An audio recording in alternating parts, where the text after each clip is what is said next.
Welcome to our Influencers in Accounting podcast. And I'm Rob Brown on behalf of the Accounting Influencers broadcast network that goes live to millions of accounting professionals all over the world, probably millions anyway. I'm thrilled to have with me today a special guest, Khyati Sundaram. Hello to you. Hi, Rob. So great to be here. Thanks for having me. Khyati, for people that don't know, tell us about your world and what you're really good at. So, I am the CEO of Applied. Applied is a platform for debiasing hiring, and it's an end-to-end platform. It's a technology product, and it helps you find the best person for the job, regardless of all of the other background noise and other things that come into the hiring decision making. We're going to bust some myths today about recruitment because there's a lot of things that people presume in the talent world that perhaps are not the case. So let's start by asking you, how do you look at the accounting space right now? What kind of shape do you think it's in with regards to talent? Because we hear about the great resignation and the war for talent and the labor shortage. What do you know about professional services generally? We do work with a lot of professional services customers. I'll give you one statistic, which is quite mind-blowing to me. By 2025, we know across the UK, and this is not just accounting, but accounting, finance, professional services in general, yes, around 500,000 jobs will disappear. And slightly more than 500,000 jobs will appear. This is by 2025. So if we are still testing for how we have been testing for the last 100 odd years, we know we're all doomed as hiring managers. And that's the one statistic that we really need to keep in mind when we put a lens of how do we view the world of talent, whether it's accounting or professional services in its entirety. Well, we'll come into that for sure, but let's just deep dive on that statistic there. If 500,000 jobs will disappear and 500,000 will reappear, presumably they are not the same jobs. So the makeup of the workforce is changing. Presumably they're not the same. They might have what we call transferable skills. So they might have overlaps between the jobs you have been doing, but they might be entirely new, even within the same verticals we think of. So finance, for example, accountancy might become more automated, trading might become more automated. And this is my personal experience because I was a banker in my former life. And a lot of these things, jobs will disappear, but they will also change shape. And therefore, the skills that we have as a workforce will evolve and will need to be tested in an entirely different way, or rather a more holistic way. That certainly makes sense. When we look at the jobs disappearing, say in the accounting profession, you'll be well aware that the baby boomers, the over 50s are running accounting firms. They're generally the partners, the owners. They have the equity. They're dying. They're moving on. They're selling up. So they will disappear and the new generation will come through. But with the jobs reappearing, are those people being replaced, or are they? Is there fresh talent coming into professional services? Are they taking degrees? What are you seeing there about what's coming up at the bottom of the funnel? It's quite interesting. It's a healthy mix, I would say. There's quite a few people who are still getting the degrees that we would traditionally see to go into an accounting or a finance role. But a lot of that is shifting. There are more and more people who are eschewing degrees or just going to school for the sake of it. We're seeing that. There's a lot of mixed backgrounds coming into finance, especially if you think of the broader finance area, such as asset management or VCs, private equity. Lots of different backgrounds are coming in. So there is fresh talent. My problem and grief with hiring is still, how do we test for that fresh talent? Do we know that that talent exists, and how are we looking for it? Well, one of your areas of expertise is unconscious bias in training and hiring, and we're going to bring you on and interview you on that separately in another show, Khyati. But for now, we're concentrating on how accounting firms might be missing out on top talent. So let's start properly by asking you the best way to measure talent. Sure, let's start that.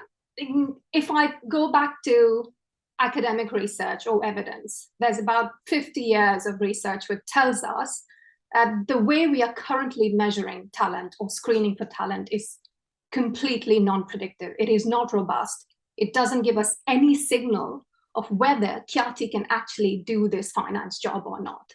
So what we know is we need to be taking a more holistic view. And when I say holistic, it has to have skills involved, it has to have attitudes involved, it has to have screening for values, mission alignment, and all of these kinds of things that we are seeing more and more on the applied technology platform. But if I specifically look at accounting talent, we are seeing lots of customers who are now sticking to specific skills and attitudes that they want to test for in an accounting role. So these might be things like ethics and integrity, accounting knowledge, accounting standards, attention to detail, stakeholder management, prioritization in a team setting. All of these, you could say or argue, are common sense, but we never really screen for that when you look at a CV for 10 seconds. And you don't get a robust idea of how are these talents being displayed and in an individual that you're screening for at that point. And it sounds like the traditional hiring process that you and I grew up with, and is still prevalent in many accounting firms, which is put the job vacancy out there, solicit CVs and resumes, then interview people either remotely or face-to-face. We're asking perhaps some of these questions, but there's a lot that we're missing. Do you feel the traditional hiring process is still fit for purpose? I completely do not think it is fit for purpose. I think it needs to be revamped from the bottom up. And I will bring into perspective that statistic about the nature of the workforce will change. The nature of the jobs in 5 to 10 years will be completely different. We cannot still use the same tools that we have been using for 40, 50, 100 odd years.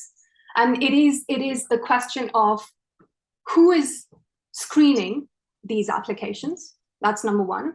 And the even bigger, more important question is, how is it being screened? How are these applications being screened?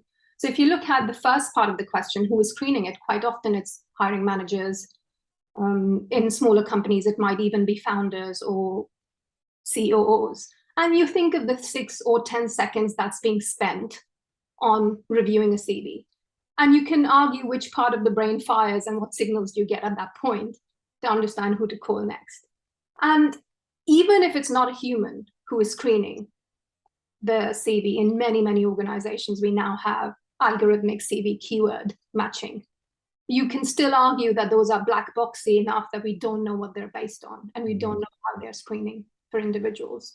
So the issues with traditional CV screening and interview screening, they do incite bias. And there is a lot of problems around the hiring team's assessments of candidates' true potential.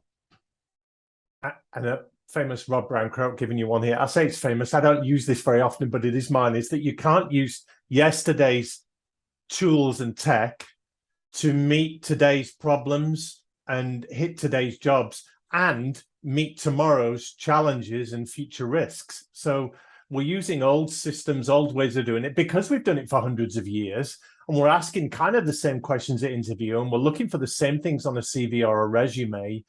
But as the world is changing, the recruitment process is not adapting to that. That's what you're saying. Yes, and the biggest challenge we have as a hiring team, or as an organization, or even at large as society, when we view the workforce as an important part and the stepping stone into the economic opportunity ladder, is, do we really know our hiring systems work? Do we know that we match people to the right jobs? Do we know we're not causing adverse impact or discriminating inadvertently against certain people? Do we know it's fair and robust? Nobody is answering those questions. What evidence do we have, Khyati, that the recruitment process doesn't work? Is it the churn and the way staff are coming out of jobs that they were originally hired for? Are there vacancies that are not being filled because recruitment is not right? Talk to us about that for a moment. Yeah, we can see several threads there, but I'd like to zoom in on 3, effectively, what I call retention, representation, and a lot of different issues in interviewing and the funnel. So let's start with retention. We have seen a problem, especially if we take finance. Recently, banks are notorious.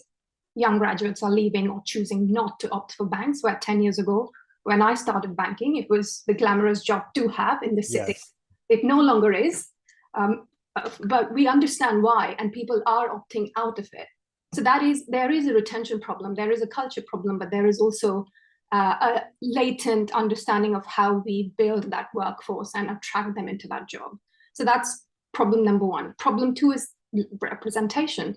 Because we don't do things fairly and in a de-biased manner, we perpetuate the same biases. So we end up hiring I might end up hiring in my likeness, and then my entire firm might be mini-me's of Khyati. And that happens a lot. I mean, the big four are notorious for being white and male. We see that. And the third is, why is this happening? The third is the crucial element of the why and the how, which is, where is the bias coming in? Why is it coming in? Do we have robust systems in place to counteract the problems that create the retention problem and create the representation problem? That's very good. So what kind of candidates might accounting firms be overlooking as a result of this not fit for purpose way of recruiting their talent? There's a long list. CV screening can be detrimental to a really long list. The ones that come to my head now are women who may be penalized, particularly for having career gaps in CVs. Think when people take maternity leave, for example, or choose to stay with their toddlers at home for a couple of years. Second, minority ethnic groups, definitely. They may be subjected to name-based biases. We can talk much more in detail about it, but one particular example I've seen is if a hiring manager sees a black-sounding name, and this is an implicit bias, they might associate that with a more aggressive behavior, and that person might not get called for an interview. So ethnic minority groups are particularly susceptible. Then there's career switches, where the focus is on years of experience rather than transferable skills. And that becomes even more important when we're thinking of new job opportunities that might emerge in the next 5-10 years. And then the list goes on. There's lower socioeconomic groups. There could be neurodiverse candidates who, for example, may have dyslexia and have spelling mistakes on their CVs.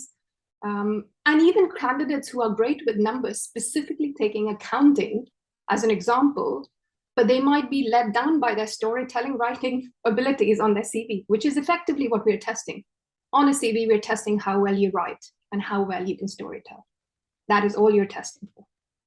It's fascinating. It takes me back to my days as a high school math teacher, and I was disillusioned by education in the end because we were teaching children to pass tests and we were coaching them to play the system. And that was what the school was measured on, with league tables. And the accounting examinations, they measured technical qualifications and your ability to retain information. But when you put them into an accounting role in industry or in practice, there is so much more to it than what the exams measure. Yes, definitely. And that is, I think we can have a entirely separate podcast on the failings of the education system. But without getting into that, it makes it even harder when for 20 years in your school and university, you're coached or guided on a certain path. And then you go into industry and you realize those skills are not really relevant.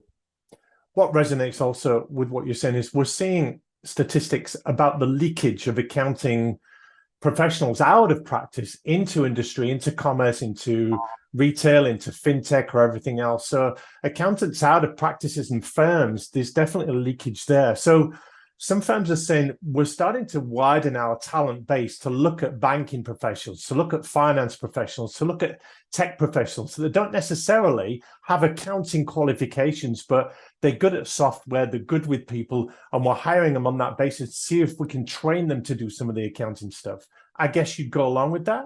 Yeah, I'm fully in support of that. I mean, if you think of employment gaps and transferable skills, that is one of the actual tangible actions we could do, is open up the talent pool, understand what skills they bring from a different industry.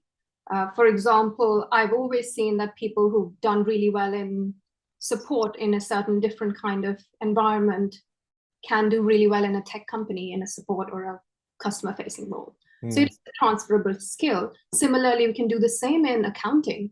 You could look up all of the people who have all these additional skills that are adjacent to accounting, might not have the qualification, but then they could get the qualification after.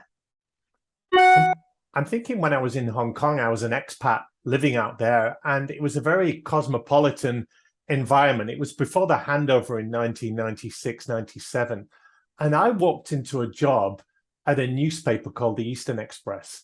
It was an English-speaking newspaper out there in Asia, and they gave me a job editing, just like that, on the spot, because I was good with English, because I chatted to them in an interview, and they gave me the job on the basis of what I could do rather than on the basis of what I have done. They didn't look for a CV.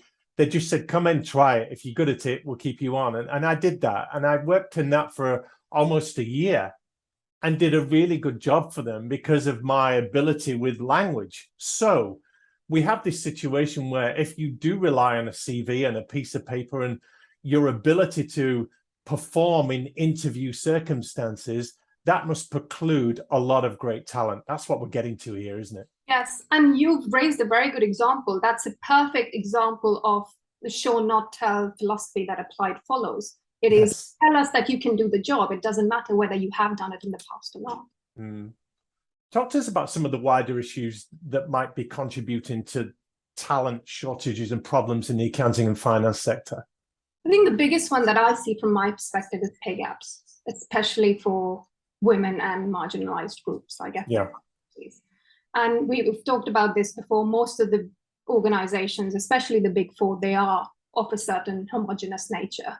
And that's bad for business because we know, without making the argument for diversity diluted, which I don't like to do, I don't like to talk about profits and diversity. But in this case, I will point it out. There is enough and more evidence to say diverse teams create more profitable and better businesses.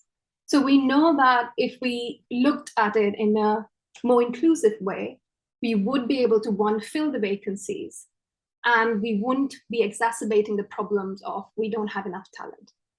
And it would be fairer. It would be fairer for a society as a whole. But I think it starts from pay gaps, and which is a manifestation of a culture as well. If you're not doing it robustly, if you're not doing it fairly, that reflects in pay gaps in the organization.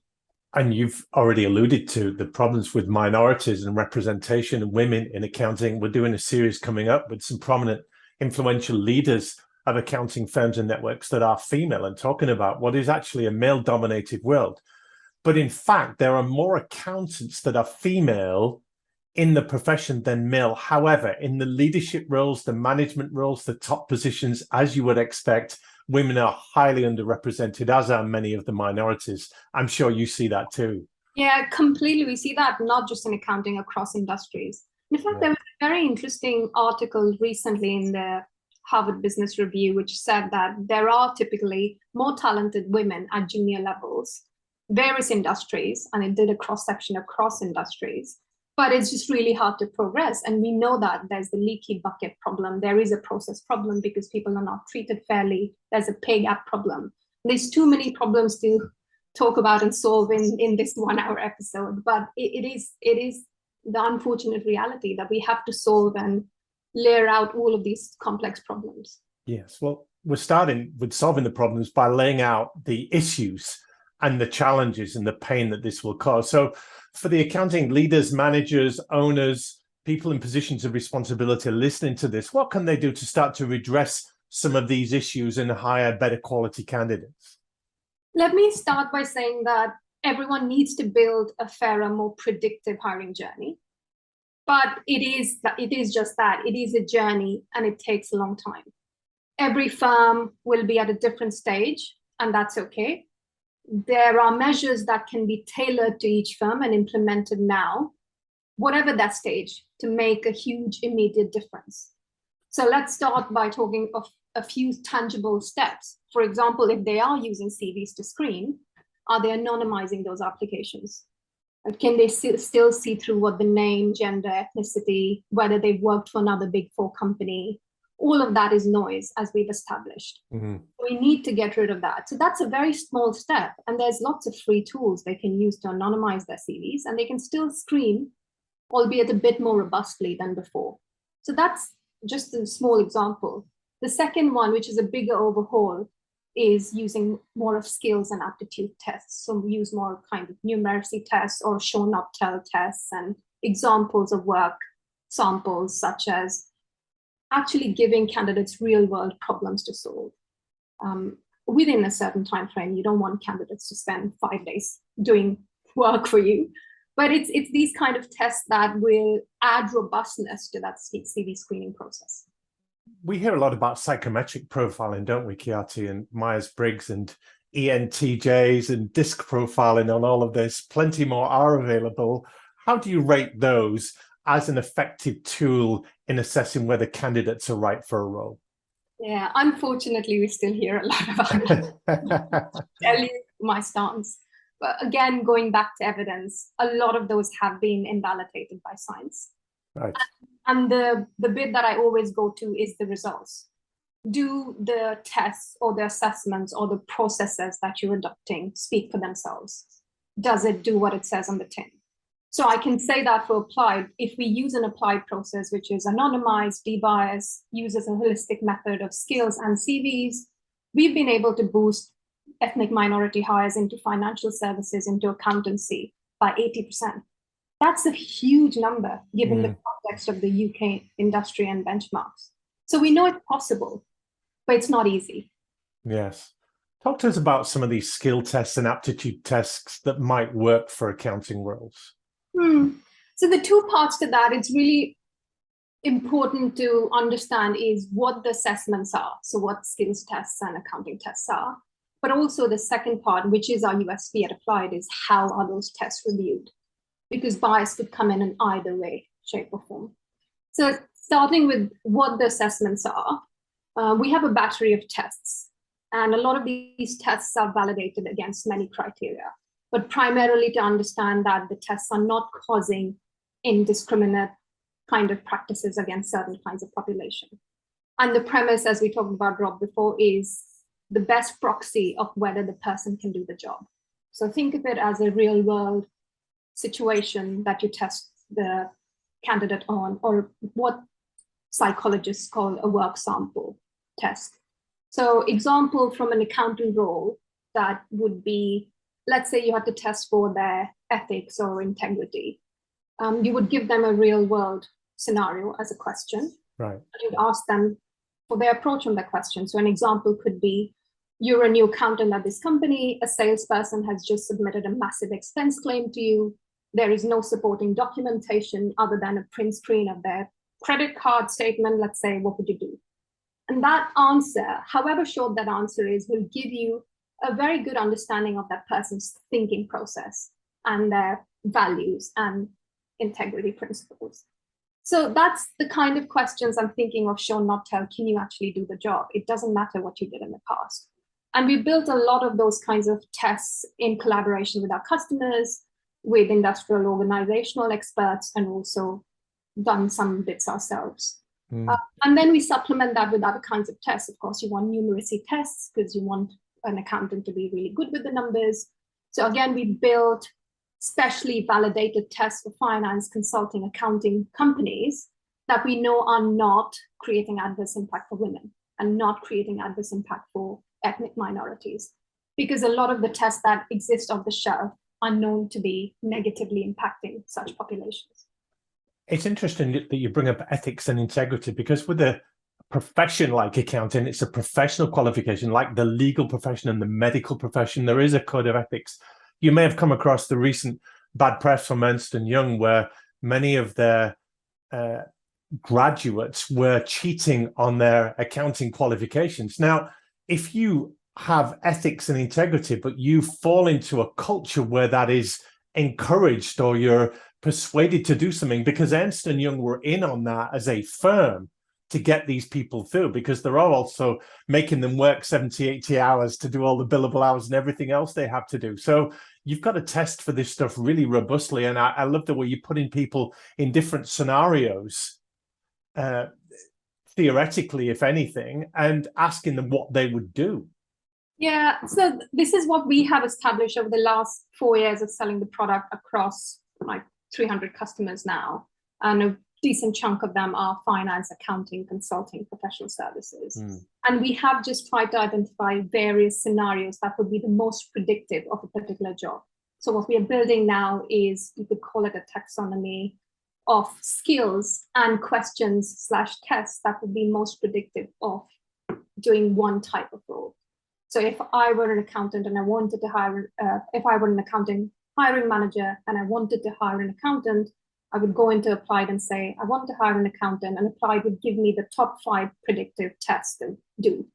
And that's what we're building for. We want to make it as easy and simple with that data and that cleverness added to it. So as humans, we are guardrailed against making incorrect decisions as much as possible.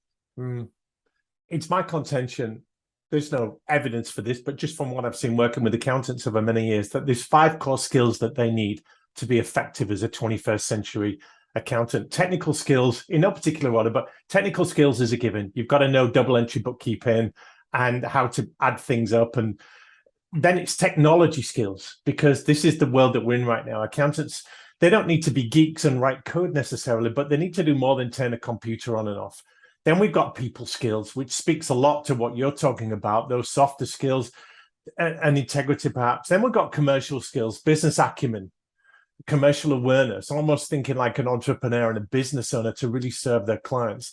And then finally, we've got selling skills, being able to not just sell products and services, but to sell an idea, an initiative, a decision, a program, an adoption of certain technology. So I'm sure that list is not exhaustive, and you would add a lot of skills to that. But you looks like you've built the perfect job application.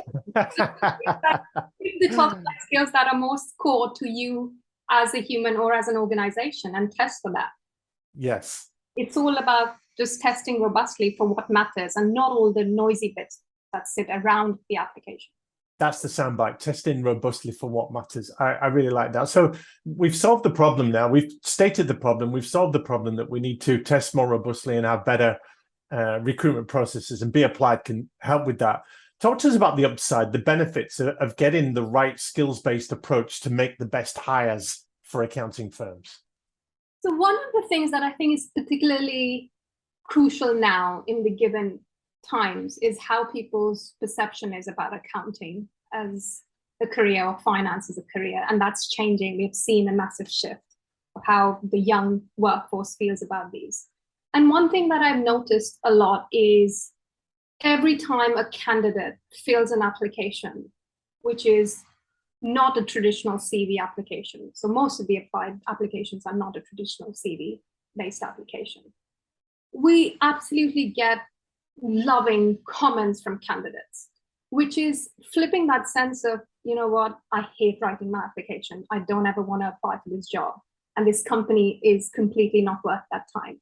It changes that, because at Applied, we're saying 9 out of 10 times people love the application. And that sends a signal to the candidate that the company is very fair. And it's a beacon of robustness that the people will get a chance to be valued on what matters. They're being assessed fairly. It's not a personality or an attractiveness contest as it may be in many organizations. This encourages a more diverse pool to apply. So top of the funnel, we're opening up the talent pool because it's a fair process. Middle of the funnel, we understand that we're not dropping out or creating a leaky bucket again because it's a fair process. And at the end, when we extend offers, we've seen a 30% more likelihood of acceptance of the offer. And that means more people are joining the workforce in those organizations, which they wouldn't have otherwise thought of joining. And it's all creating that positive candidate experience, which I think is much needed in the accounting and finance industries. Well, we could argue whether accounting finance has an image problem as a profession, or do you see the similar problems across other sectors and industries? There are similar industries, without naming and shaming. Because recruitment is recruitment, isn't it? Everyone's done it the same way for so long. Completely. And every company is a recruitment company. In my mind, they miss that. Yes. You are your people, and every company is going through that. So if you have an image problem, sometimes exacerbated by the culture or the behaviors of the people in the organization, you just make it harder for yourself to attract people. But what I am saying is, the point to note is, even if you have an image of being a company that is not in a great industry, you can change that by giving candidates a fairer process, and you can have one up on your competitors. Yeah. Khyati, this is excellent stuff, such insights. If accountants are listening and want to raise their game with the talent pool and the recruitment, how can Be Applied help them? Well, there is a lot of free publicly available resources on our website. So I would love for people to read and see that. There might be accounting firms who are willing to adopt technologies. I can give them my email address. That would be great. I am at Khyati, which is KHYATI @beapplied.com. And you can just search for us on Google, and there's lots of free information that can help you as well. Wherever you're on the journey, we're willing to work with everybody. Great. We'll put your contact details in the show notes. And finally, let's ask you, we've talked about the old world of recruitment, what has happened before in this new world of hybrid working and labor shortages and great resignation and everything else. Talk to us about what talent looks like in the new world of work. It is something that we are still getting to terms with, isn't it, Rob? It is a very different view of talent. People's expectations have changed. I think it started with the coalescing of COVID and Black Lives Matter back in 2020. And we've seen that wave continuing. So talent is looking very different. The demands are very, very different as the younger generation gets into the workforce. They're opting for more fairer companies, people or companies who care deeply about their employees, people who are transparent. All of these things matter a bit more than the paycheck, for example. And we have to understand that in 50 years' time, that might even get more important for the workforce. So we have to start looking at this new talent, the expectations of this new talent, and start evolving the organizations as well in line with the expectations of the new talent. Well, Khyati Sundaram, that's a really good call to action. Thanks so much for your passion and your insights today. Thank you for having me, Rob. Thanks again.